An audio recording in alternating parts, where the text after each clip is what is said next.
Olá, tudo bem? Começa agora o programa Retrato Parlamentar, uma iniciativa da Câmara Municipal de Santo André, onde você pode conhecer um pouquinho mais sobre a história e o trabalho dos vereadores, dos 21 vereadores aqui da Câmara de Santo André. E o entrevistado de hoje é o vereador Edson Sardano, do PTB, pela segunda vez aqui no programa. Seja bem-vindo. Obrigado, Lirene. Obrigado pelo carinho, pelo prestígio. É uma pena que seja a segunda vez, podia ser todo dia, né? Mas fazer o quê? Né? Haja assunto, mas tem assunto. A cidade tem muito assunto para um programa todo dia. Vamos lá. Da primeira vez que você esteve aqui, vereador, você falou muito sobre a segurança, tanto que os 20 minutos do programa a gente só falou sobre segurança. Não vamos deixar esse assunto de lado, mas vamos adentrar em outras áreas da cidade. De lá para cá, dessa última entrevista, que eu acredito que há uns 3 meses, né? De lá para cá, teve alguma iniciativa nova ou alguma decisão não tão popular com relação à segurança da cidade de Santo André? Segurança vamos dizer assim, a minha praia, a minha formação. Eu passei a maior parte da minha vida pessoal e da minha vida integral, a parte total da minha vida profissional, lidando com essas questões de segurança. Então é um assunto que, de um jeito ou de outro, eu estou sempre observando. Mas o mandato me trouxe uma nova visão de algumas coisas, principalmente na questão da acessibilidade, na questão do deficiente. A gente já comentou no outro programa da coisa do Nanasa, aquela luta pelo Nanasa. E eu fiz nesse interregno entre um programa e outro, eu tive a oportunidade de apresentar um projeto de lei de táxi acessível, táxi voltado para o deficiente, porque Santo André não tem. Um deficiente que ele quer sair à noite, quer ir num barzinho, ele quer ir a um cinema, ele quer ir a um tratamento, a uma clínica, quer fazer o que ele quiser fazer, quer se deslocar, quiser chamar um táxi, ele não tem esse táxi aqui em Santo André. Então é uma coisa muito simples, é uma obrigação do serviço público ter esse tipo de prestação. E eu fiz a lei, como Santo André não tem, foi aprovada aqui, foi super elogiado pelos vereadores. Qual a minha surpresa? Que veio o veto lá do Executivo. Veio um veto do Executivo. E a minha surpresa foi maior ainda, porque nas alegações do veto, a gente percebe nitidamente que ninguém leu. Nem quem preparou, nem o prefeito que assinou, ninguém leu, porque está lá. Eu não falo de venda, de transmissão, e a justificativa do veto é que essa é uma relação pessoal do poder público e a parte não pode ser transmitida, não pode... Eu não estou falando de transmissão, não estou falando nada. O projeto só tem como objetivo estabelecer 5% do percentual de placas de táxi, de licença de táxi, 5% a mais, não é transformar os que estão aí em táxi acessível, não, 5% a mais seriam táxis exclusivamente voltados para isso. Não falo em transmissão, não falo em venda, não falo nada disso. Vem uma justificativa dessa e o pior, né, uma expressão lá até assim meio que destacada, é contra o interesse público. Essa foi assim a pá de cal, aí eu tive a certeza, não, ninguém leu. Assinaram, podiam ter assinado. Eu lamento, eu podia ter dado um cheque em branco porque ele assinava também, né?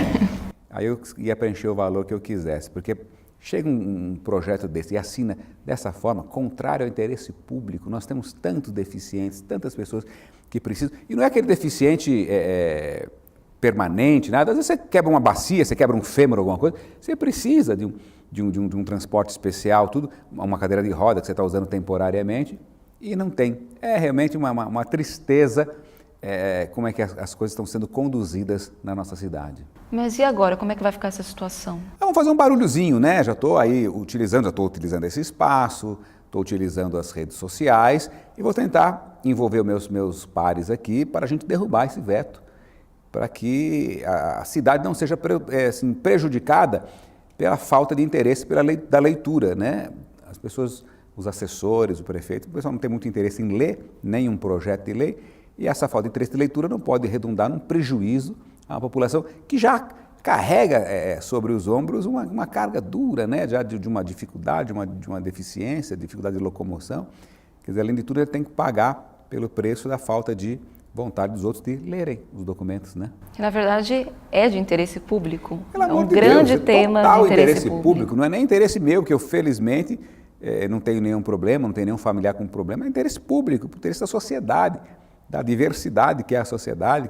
E a questão do deficiente, falar, eu não sou deficiente, eu já tenho perda auditiva, já uso óculos, daqui a pouco dói aqui, dói ali, você também tem dificuldade de locomoção, a idade vai chegando, todo mundo, de um jeito ou de outro, será deficiente. Então, quando nós cuidamos do deficiente, nós estamos cuidando de nós mesmos, estamos cuidando do nosso futuro. Ninguém, a não ser aqueles que têm a vida ceifada aí precocemente, todo mundo com uma certa idade já começa a ter dificuldade de locomoção, dificuldade de audição, já não enxerga mais direito, e aí você constrói um mundo só para garotão, para garotona, como é que fica? Vai sair na calçada, é obstáculo, é cadeira, é rapel, você não vai andar com rapel para ficar subindo calçada, tem que pensar nisso aí, né? Todo mundo vai envelhecer um dia, eu, no meu caso, vou demorar muito, mas todo mundo vai envelhecer um dia. Muito bem. Inclusive, se não me falha a memória, tem um requerimento que você solicita informações sobre brinquedos para pessoas com deficiência nas escolas de Santo André. O brinquedo, porque é uma falta de maturidade ainda do nosso país. Nosso país é muito jovem, nosso país é imaturo. Então você constrói a praça, nós temos aí playgrounds, temos pátios, brinquedos. Para que não? Para as crianças que não têm nenhuma dificuldade. E as outras? Não, as outras não são crianças. Ou então não tem direito de brincar. Aquela cultura antiga, você tem um filho deficiente, não confina ele em casa, constrói um quartinho para ele, tranca e joga a chave fora, porque ele não pode conviver. Então o poder público tem a obrigação de adaptar todos os espaços, e respeitando as características, né, a idade, tudo isso aí, para que a criança que tem alguma dificuldade, o menino de cadeira, o cadeirante, ele tem que ter um brinquedo onde você põe a cadeira para ele balançar, ele tem direito de balançar. Ele tem direito de escorregar, ele tem direito de ir numa gangorra. Agora, a prefeitura, o poder público, tem obrigação de fazer isso aí, não é favor, não é despesa. Quando você chega num estabelecimento, olha, não tem rampa de cadeirante, o pessoal, tem mais essa despesa. Isso não é despesa, isso é um investimento necessário de cidadania, a mesma coisa que você não fazer porta, porque o normal pode entrar. Não, todo mundo é normal. Anormal é quem não enxerga isso. Né? Porque aí a deficiência não está no corpo, a deficiência está na forma de enxergar a vida, né? A deficiência está na alma, isso é perigoso. E eu fiz esse requerimento, recebi a resposta que já estão sendo adaptados, eu não vi nenhum até agora, eu fiz outro requerimento em cima, eu quero saber quais estão sendo adaptados, porque até agora eu não vi nenhum parque, nenhuma escola com brinquedos adaptados para o deficiente. Então vamos esperar essa resposta e descobrir esses locais. Como cobrei também a questão das multas, do estacionamento. Você vai a um supermercado, por exemplo, hoje mesmo, mais cedo, eu fui a um supermercado e aquelas vagas reservadas para deficientes, cheio de carro, eu fiquei pensando comigo, ironicamente, é óbvio, quanto deficiente, né? Porque todas as vagas ocupadas, por gente desce saltitando, desce serelepe, quer dizer, falta consciência, né? Falta... E eu tenho assim, colocado o mandato aí meio que à disposição dessa causa, tenho lutado por ela, eu gosto das causas mais, vamos dizer assim, difíceis, né? É uma coisa muito de sinceridade, se dá voto, se não dá voto, não estou nem um pouco preocupado. Eu quero fazer aquilo que a minha consciência me coloca em paz. Muito bem. Vereador, para você, como é que está a situação atual do Brasil? Muito tem se falado em crise econômica. A crise econômica, vamos dizer assim, ela pode até ter algum reflexo no contexto mundial, sem dúvida nenhuma. No Brasil, a gente tem a crise maior, que é de cara de pau mesmo, né? A crise é a falta de vergonha na cara, é a mentira deslavada, a crise moral.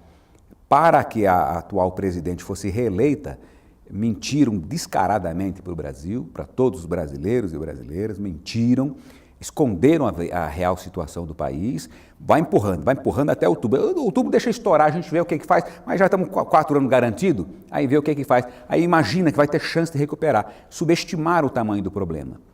Então, todos esses problemas que estão aí hoje, que nós estamos vivendo, desemprego, não adianta falar, não, nunca, a empregada doméstica não está mais andando de avião, a empregada doméstica, porque a patroa também está mandando embora porque não tem dinheiro, escola para todo mundo, aí o pobre está na universidade, o FIES já aumentou o juro, dobrou o juro do FIES, já diminuiu o número de vagas, o ProUni diminuiu o número de vagas, Ciência Sem Fronteira fechou, Pronatec diminuiu vaga. Então, todas as mentiras estão caindo uma a uma, todas as mentiras, toda essa ilusão que se vendeu, que agora o pobre está na faculdade, a empregada doméstica no aeroporto, essa felicidade de campanha eleitoral que foi vendida aí, desabou, tá? E a realidade agora tem que enfrentar.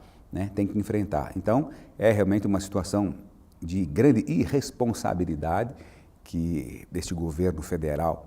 O pessoal fala, a gente fala do PT, não é o PT, o PT é muito grande, tem PT no Brasil todo. O governo federal, né, a dupla principalmente que esteve à frente aí, Lula e Dilma, por essa necessidade, essa sanha de poder, mentiram para a população, gastaram dinheiro que não tinham, fizeram dívidas que não poderiam pagar e hoje está aí inflação, desemprego, descontrole. Reflexos, aí o Rio Grande do Sul, o outro governador que ninguém está falando, né, o governador Tarso Gereissati, arrebentou o Estado, está aí para esse coitado pagar, o cara está chorando na televisão, sendo humilhado, aí um Estado sem dinheiro para pagar funcionário. O outro, também lá do Rio de Janeiro, já falando, olha, acho que não é só o Rio Grande do Sul não, nós estamos aqui com um problema do mesmo naipe, né, da mesma estirpe, do mesmo jaez, aí, a mesma postura. Mente, reelegemos agora que se lasca, agora o Estado paga a conta, né? E essa bola de neve vai estourar por um monte de lugar aí. Santo André sem dinheiro, cidade sem dinheiro, acabou, não tem mais dinheiro, não. Falaram que se a Dilma fosse reeleita, ia ter uma chuva de dinheiro, que o PAC, vinha dinheiro do PAC, não veio nem 6% do PAC até agora. Então, esse PAC está chegando na orelha do cidadão aqui, né? Está chegando, o PAC é o barulho do impacto no bolso do cidadão. Realmente é uma situação complicada que nós estamos vivendo. Eu estou com 56 anos, não me lembro de ter vivido uma situação tão triste, tão lamentável, e principalmente as razões, né? A previsibilidade, era perfeitamente possível evitar, mas tinha que ter tomado atitudes sérias, honestas, transparentes, antes. Mas para ganhar a eleição, esconde, acusa o outro. Quer dizer, o Aécio Neves, que não é meu candidato, não sou do partido dele, não morro de amores, não, mas o Aécio Neves era acusado de fazer exatamente as coisas que eles estão fazendo agora. Ele era a população era ameaçada. Olha, se ele ganhar, vai ter desemprego, vai voltar a inflação, vai acabar com tudo que está sendo feito agora. Então, a gente vê o tamanho da cara de pau, a que ponto chega, né, a cara de pau para uma reeleição, pelo poder. Quer dizer, sacrifica 205 milhões de brasileiros para a manutenção do poder. É lamentável, né? E essa falta de verba, de dinheiro citada por você, o que reflete em Santo André? Olha, Santo André, todas as cidades estão comprometidas com folha de pagamento, com o custeio básico. Então não tem mais investimento. Não tem, você não investe mais. O que é fazer, o que é construir de coisas novas, ampliar o hospital. Não tem mais condições, não vem. Tudo que se ia investir estava contando com o dinheiro do governo federal, da mamãe Dilma, que ia dar dinheiro, ia, né, a grande mãe da nação, ia se tirar dinheiro de um monte de lugar, ninguém sabe exatamente de onde, mas ia encher o Santo André de dinheiro. Acabou, não tem.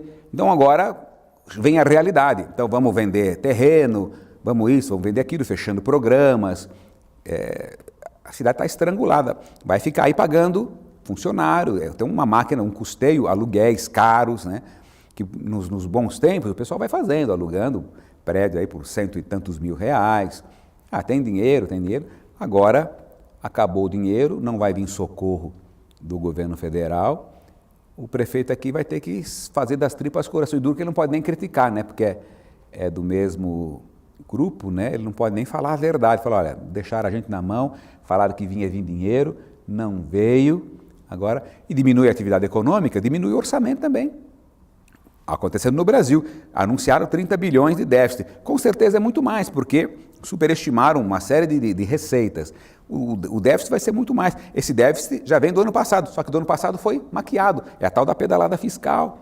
Põe dinheiro da Caixa Econômica, põe dinheiro do Banco do Brasil para disfarçar a irresponsabilidade. Agora estourou, não tem mais como fazer. E Santo André também tem um orçamento deficitário, vai ter problema. A gente estamos aqui para ajudar, o interesse é fazer com que a cidade flua, com que a administração vá bem, não interessa o quanto pior, melhor, não é uma coisa de ver a desgraça do governo para ter benefícios eleitorais, nada disso. É uma simples constatação de que nós estaremos pagando, o Brasil todo está pagando o preço dessa irresponsabilidade, né? Rio Grande do Sul, Rio de Janeiro, Santo André, todo mundo vai pagar, São Paulo, está todo mundo com um orçamento apertado, né? Vamos ver. O Brasil é maior que essa loucura toda. Que essa situação, né? Sardano, tem muitas indicações realizadas por você com relação à Operação Tapa Buraco. O que está acontecendo? Não, eu reclamo um pouco dessa coisa de Operação Tapa Buraco, porque eu não gosto disso. Eu acho que deveria ter um 0800, deveria ter alguma coisa, algum canal de comunicação entre o munícipe e o poder público. O cara precisa de um vereador para tapar um buraco, é uma coisa assim absurda. Vai lá, fotografa. Se você fotografar e mandar para a Globo, você consegue. Se aparecer lá no Jornal da Globo, aparecer em qualquer outro jornal, você consegue. Então, ao invés de mandar para a Globo, você devia ter um lugar, um canal que você mandasse para a prefeitura. E eles colocassem num cronograma normal de obras e fosse fazendo. Então, eu não gosto, eu acho que a visão, o trabalho, a tarefa do vereador não é essa, olha, ficar pedir para podar a árvore, pedir para tapar buraco. É uma coisa fora de propósito. Por isso que eles desvalorizam a figura do vereador. O vereador atrapalha, porque o vereador ele faz o contraponto. Muitas vezes, essa arrogância do poder executivo, que acha que tem que fazer, só eles entendem, só eles sabem, e às vezes não é nem do prefeito, é um secretário, tem lá uma ideia, às vezes não é nem um secretário, é um diretor, um gerente, eu vou fazer isso aqui. E não quer que alguém coloque algum obstáculo. E o vereador é a voz da população, olha, não dá certo. Nós estamos vivendo esse problema agora com essas construções, as vilas, né, as pequenas construções. O secretariado, a área de desenvolvimento urbano entende alguma coisa, mas a realidade, a população entende outra. Então, primeiro precisa ouvir a população. Esse negócio do técnico achar que quem sabe é ele, quem manda é ele, não é, porque muitas vezes, nem são da cidade. Termina o governo, vai para outro lugar, então não é por aí, são apátridas, né? É a questão da Luopes, a questão uma delas, né? O caso específico, não falando, é da Luopes, né? Mas tem outras coisas. O que a população pode esperar sobre essa matéria que está para chegar aqui à Câmara? A né? população pode esperar susto, já tomou, né? Agora precisa precisa agora vamos dizer, se mobilizar e mostrar, ei, nós estamos aqui, viu? Cidade é nossa, a cidade não é de 2 ou 3 técnicos, a cidade é da população. Muito bem, vamos falar de coisa boa agora? Isso tudo é coisa boa. É coisa boa, aprender, é para melhoria, né? Precisa sair da cadeira e um começar assunto a se mais ameno, a questão da sessão solene em homenagem a Allan Kardec, né? É uma das sessões mais que o pessoal gosta, né? Lota o plenário, esse mesmo espaço aqui, todo ano lota o plenário com essa sessão. O que esperar da sessão desse ano? A comunidade espírita, ela, vamos dizer assim, sempre ficou um pouco distante da participação política, e eu acho que deve ficar distante no que diz respeito às questões doutrinárias. A religião, o espiritismo não tem que se envolver com política, mas o movimento espírita é um movimento de cidadãos e de cidadãs, é um movimento de pessoas que ajudam muito. Todos os centros espíritas têm uma tarefa social, têm um braço social. As maiores entidades assistenciais de Santo André são espíritas, a Amélia Rodrigues, que meus pais dirigem, o Joana de Ângeles, lá a Casa de Lucas, o Lar de Maria, o Dr. Clyde, tantas casas, e tem aí inúmeras que eu poderia falar, e todas elas que surgiram por iniciativa de conceitos, por iniciativa dessa visão que o espiritismo tem de mundo, que os espíritas têm de mundo. Então, nós precisamos ter uma participação ativa na sociedade com o objetivo de melhorar. O espírita não pode ficar longe da sociedade, ele tem que estar no meio da sociedade, mas não para ser mais um para reclamar, para criticar, para badernar, não. Para melhorar, com a própria postura, com o próprio comportamento em primeiro lugar. Não adianta você ficar cobrando as coisas dos outros e não fazer. Então, com o próprio comportamento em primeiro lugar e depois mostrando para a sociedade a alternativa da decência, a alternativa da dignidade, a alternativa da solidariedade. Então, é uma oportunidade que a gente tem de chamar o movimento espírita e ver como nós somos grandes, como nós somos fortes e como nós fazemos a diferença. E como é importante que a gente se olhe, que a gente se conheça, que a gente perceba a força que tem. Então, nós vamos lotar o Teatro Municipal, se Deus quiser, no dia 7 de outubro, né, 19 horas, 7 de outubro, 19 horas. Esse ano vai ser no teatro. Teatro Municipal. Essa casa ficou pequena, felizmente, e nós vamos fazer a homenagem a Allan Kardec, a homenagem ao movimento espírita e uma homenagem à sociedade, porque religião é uma coisa humana. Deus não tem nada disso. O que a gente quer, o nosso objetivo é realmente promover a paz social, promover uma sociedade melhor através dessa visão. Muito bem. Sardano, nós estamos em setembro, ou seja, o primeiro semestre já passou. Como você avalia essa primeira metade do ano dos trabalhos aqui do Legislativo? Como é que foram as conversas com relação aos projetos em tramitação do Executivo, dos vereadores? De uma forma geral, um resumo. Eu ainda sou vereador de primeiro mandato, ainda sou um aprendiz, ainda me surpreendo todos os dias com algumas coisas, mas eu avalio de uma forma muito positiva. Algumas coisas que aconteceram nessa legislatura, desde o primeiro dia, a composição da mesa, nós mostramos que mesmo em havendo aquela força de atração que o Executivo tem, as coisas aqui não têm sido tão pacíficas assim. Eu acho que essa legislatura, ela devolveu um pouquinho da autoestima do legislativo, então dá um pouco de trabalho no bom sentido para o prefeito, porque essa coisa de ter a maioria pacífica deixa a pessoa muito cômoda, muito acomodada, muito sossegada. Então, o assunto não precisa ser discutido, você joga lá na Câmara, a Câmara aprova. Então, essa casa tem mostrado que não é bem assim. Então, os assuntos precisam ser discutidos. Muitas vezes a própria base de apoio acaba se sentindo na obrigação de questionar o Poder Executivo. É muito legal. É lamentável a dificuldade que nós temos de aprovar projetos. Eu tive três leis aprovadas aqui e vetadas pela Prefeitura. Então é muito ruim isso, uma cultura muito ruim da iniciativa. O vereador não pode praticamente nada, a gente só pode colocar nome em rua. E mesmo assim, se aprova o nome de rua, ainda erram na grafia, erram na rua. Quer dizer, fica uma coisa muito limitada, muito engessada. Mas, assim, essas brigas, essas lutas, essas indicações, quando bem trabalhadas, elas acabam tendo mais resultado do que o projeto de lei.